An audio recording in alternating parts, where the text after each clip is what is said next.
Welcome back to Merendiando, part of Radio Aluna Theater. in celebration of Aluna Theater and Modern Times' production of the House of Bernarda Alba.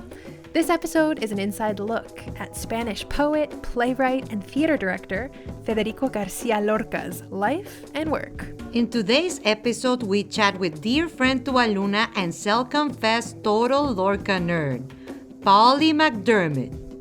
Paulie has been a member of Aluna Theater's board of directors since 2014. You may know them as their drag alter ego, Philomena Flynn-Flawn, school teacher by day, cabaret artiste by night. Paulie is also the author of Love, Desire, and Identity in the Theater of Federico Garcia Lorca.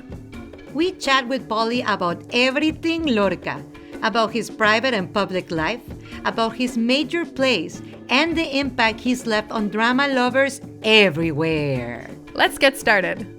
Hola, Paulie. We're so excited to have you here. Hola, thank you so much for having me. I'm beyond excited to be here. What a thrill it is at any time to talk about Lorca. We want to know, how did it begin? When did you first encounter Lorca's work, and what drew you to keep getting that knowledge from him? Okay, two things. One, a bookshop in Glasgow where I grew up. I was browsing, as you do, when you're a teenager, and particularly a little queer teenager who, is kind of hiding from the world. And so I was in a bookshop browsing, and on a shelf I saw a book that had been placed, rather than with the spine facing, it had been placed with the the front facing out, and on it was a photograph and a picture of this man whose eyes just stopped me in my tracks. I just could not believe his eyes. They just fixed me to the spot. And it was a book of letters written by Lorca, and they'd just been recently translated into English. And on the photo, I found out later, was one of many that had been taken of him in his childhood home, the family home, in Granada. He was sitting on a sofa, dressed quite formally, in the very 1920s, with his pajarita, little dicky bow and everything. And it just captivated me. I kind of fell in love. Picked up the book there and then, and illicitly in the bookstore started reading all these letters, and it was just so alive. I could just access this man who had lived so long ago through the words on the page. Just jumped up and took me and seduced me. So yeah, that was my first encounter. And at around the same time, an English teacher in school took us on a school trip to see a play. I didn't know anything about it, but it turned out to be one of Lorca's plays, one of the big ones. Oh, which one? Yerma. Nice. Done by an amazing production by a Spanish woman who taught at the university there, and she was an actor as well, and she played Yerma, and it was just overwhelmingly powerful. I was just floored by the production and by what happened, and particularly by the climax, where Yerma, who all the way through the play had been wearing a rosary around her neck, and I hadn't paid attention to, and at the very end, the critical point, giving away the ending here. Spoilers. Yerma circled around Juan, who's been trying to seduce her, but she gets up and circles around him, and then in one movement whips off the rosary, throws it over his neck, and pulls it tightly until she chokes him to death. Oh my gosh. Symbolism. Oh my gosh. Yeah. That's amazing. That's such an interesting way to meet him. Like, there's the person and then there's his writing, right? And they feed each other so much. And speaking about his writing, Lorca wrote a trilogy of plays called The Three Tragedies. I think you just mentioned one, but since that moment when you met him in the bookshop, have done much more studying and diving in depth into his work, we wanted to ask you, what are those three tragedies? And what was his life like when he wrote them? Yeah. Wow, a lot to say there. But first of all, the three tragedies. So I'll keep it short. So the phrase trilogy actually comes as a word that Lorca used himself in an interview he gave in 1933. He said, and it's a quote, he says, "Bodas de Sangre es la primera parte de una trilogía dramática de la tierra española." So he called, Bodas de Sangre, or Blood Wedding, the first part of this trilogy of the Spanish earth. And that was written in 1932. That was the first. He goes on in the interview to say mention the second, and that's the one I just talked about, Yerma, about a woman who's barren or childless. And he completed that in 1934. And in the interview, he talks about a third play in the trilogy that he called La Destrucción de Sodoma, so the destruction of Sodom, or and elsewhere he referred to that play as Las Hijas de Lot, Lot's daughters. But there's no existing copy of a play with that title among Lorca's works. So critics have since considered La Casa de Bernarda Alba or the House of Bernarda Alba as the third. And that was completed in June 1936, just 2 months before Lorca was murdered. So it was the last full play that he wrote. He was working on other ones, but it's the last full one he wrote. And that's the third one in the trilogy, on that setting of the Tierra Española. So sometimes it's called the Rural Trilogy because of that. But we don't actually know completely for certain if Lorca intended those three to be seen as the trilogy, but probably. That's interesting because you said the title that he said was Lot's Daughters, and the Casa de Bernarda Alba is all about these daughters, this family, these women in this house, for folks who don't know. So that's super interesting. Yeah. Wow. It probably, maybe it became, Las Hijas de Lot developed into, who knows? Yeah.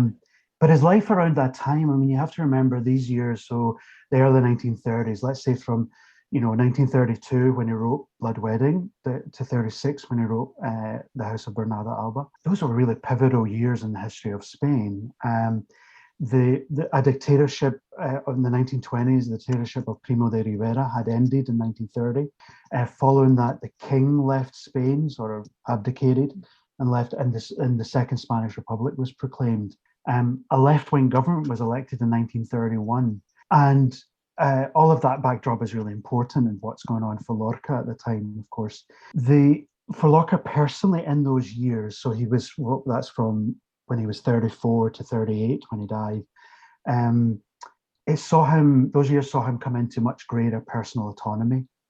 He was no longer financially dependent on his fairly wealthy parents. And that's thanks to a large income from his work, mainly the huge success of Blood Wedding, both in Spain and particularly in Argentina. Oh, right. There's such an interesting connection between Argentina and Spain. I want to know more. Yeah, well, a big part of it was two of the two women who Lorca worked with on many of his plays. So they had their own theatre companies. They were actors, and so they took the leads, and they were looking for great plays, and Lorca had them. One of them was an Argentinian woman with Spanish parents, Lola Membrives. And it was her company that staged Blood Wedding in Buenos Aires. And Lorca went there for that run of the play. Huge success. I mean, a huge box office success. So it pulled in loads of money. And Lorca had a cut of the box office, a percentage. So for the first time, he was making a load of money himself from his writing. So he was getting sort of financial success, but also critical acclaim for his theatre work. I think at this time, he was now beginning to definitely be recognized as at least one of the greatest living Spanish playwrights at the time. But in addition to all of that, on the theatre front, the other important thing that was going on for Lorca was that because of the election of the left-wing government in 1931, and his connections with that government, key figures in the government, he got funding to set up a student theatre troupe or company called La Barraca. And their job was to set out to travel around Spain, particularly small places in Spain, small towns, villages, where there were no theatres, and set up in the town square and stage some of the classic Spanish theatre works from Spain's golden age, around the sort of 17th century works. So works by people like Lope de Vega, Calderón de la Barca, Cervantes, his Entremeses, those works, and for free, and for people who maybe had never been to theatre before, or probably had never been to a theatre before. So that was a real passion work for him, and he was involved in that for, between 32 up to about 1935. But I mean, he did take time out of that work to promote his own, including the tour in Argentina I mentioned as well. That was in the end of 33, beginning of 34. I wonder how that might have influenced like what he wrote after that, being like encountering all of those people. And like you said, it's sometimes like the land, the Spanish land. And then he goes and travels around and does that. That's so cool. I really didn't know that. It's so cool. Yeah.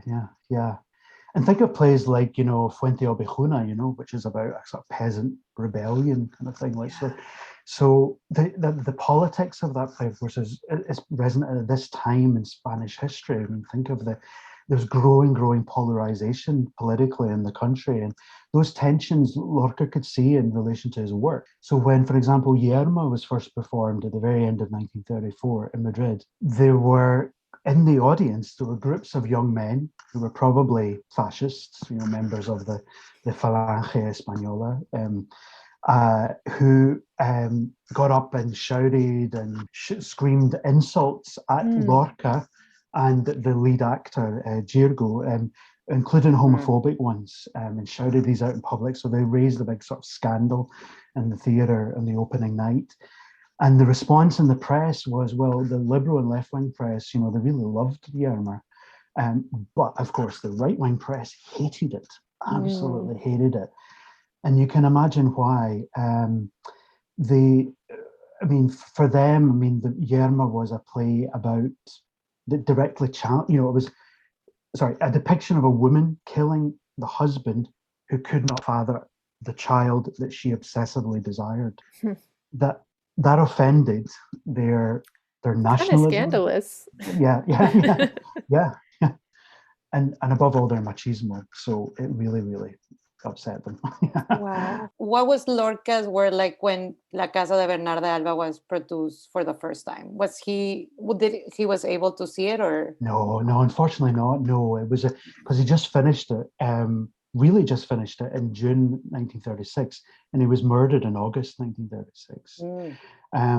So he never saw it. It was, and it wasn't produced, in fact, in Spain. It was produced in Buenos Aires, because of course, the other side won the Spanish Civil War, the fascists or nationalists, they called themselves, under Franco.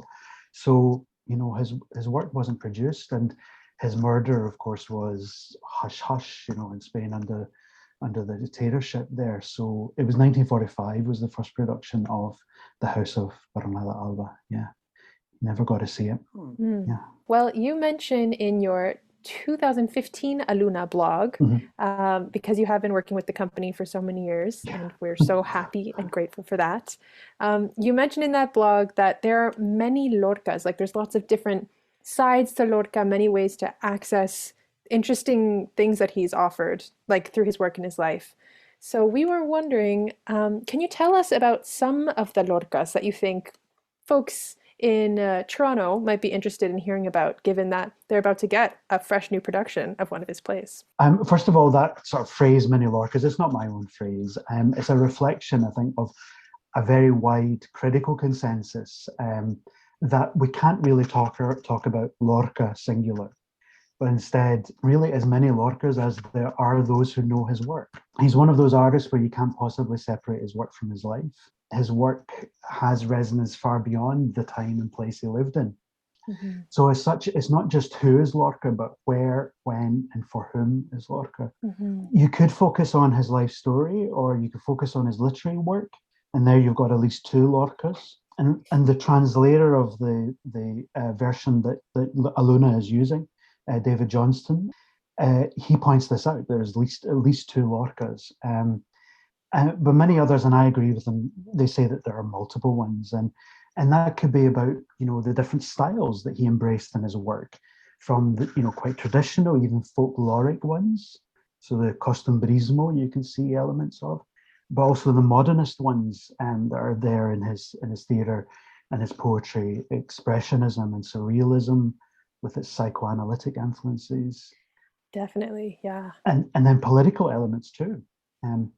So I guess you need to ask, how do you come to Lorca? What is it you've read by him, which, is even his plays? Is it the sort of big impact trilogy, or is it the experimental ones? Is it the comedy farces or the puppet plays? And you can see sometimes, quite a bit of puppetry influences in his other plays that are not strictly puppet ones. Whoa.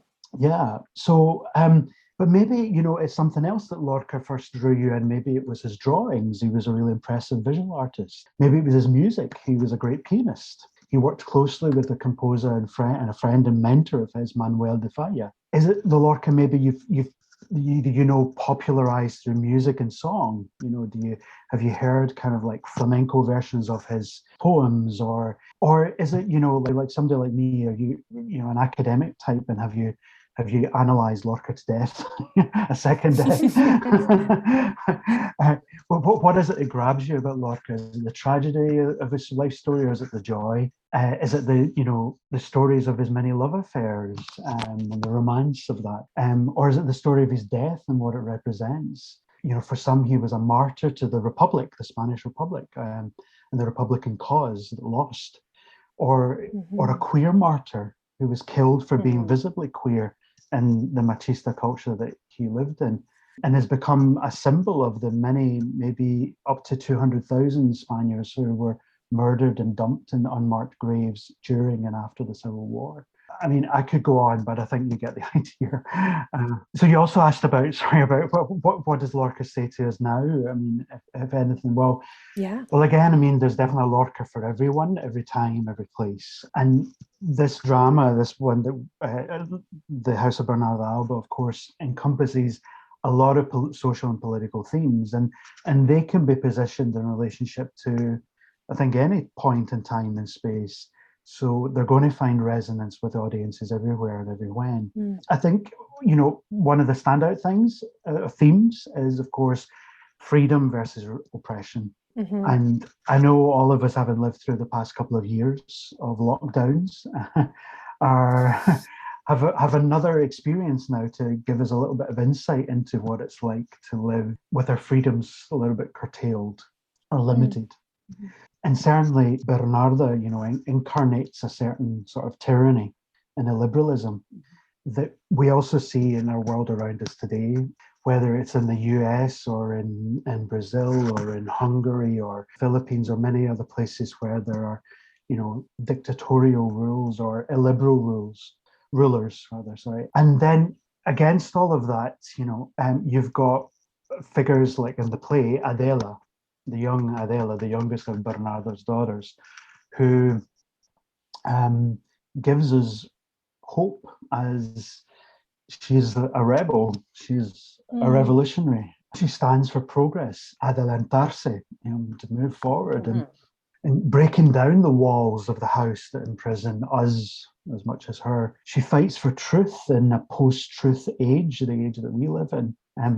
She fights for women's agency in the face of many disconfirming social forces that deny her will. Bernarda's tyrannical regime depends, like any sort of right-wing fascist regime, it depends on fantasy for its legitimacy. It opposes truth in reality. Everything's about appearances with Bernarda. It's about maintaining, she calls it the fachada, the facade. Everything, those outer walls of the house must be maintained in white, the purity, decency, honor.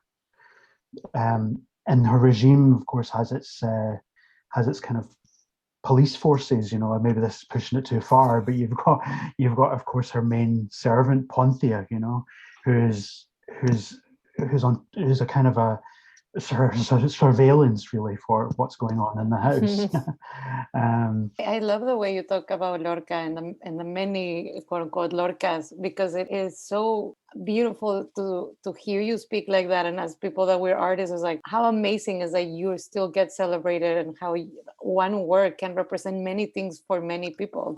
I think that's like the pinnacle of art. And we've been asking you a lot of questions about Lorca, but we want to ask, if you could ask a question to Lorca, what would you ask? Well, oh my God, where would I begin? If I could, I've thought about it. People think, the fantasy of time travel, I mean, if there's one point in time out of all history, I would definitely choose to be in Granada, maybe in, the late 1920s or early 1930s. I'd love to try, to have met him. But I guess the one thing I'd really want to know is, I'd want to ask him, how have you known love? That's so poetic. It's beautiful. And it's because you know, if you whatever you've read by Lorca or seen by Lorca or any of the work that you know, I mean, love is driving it.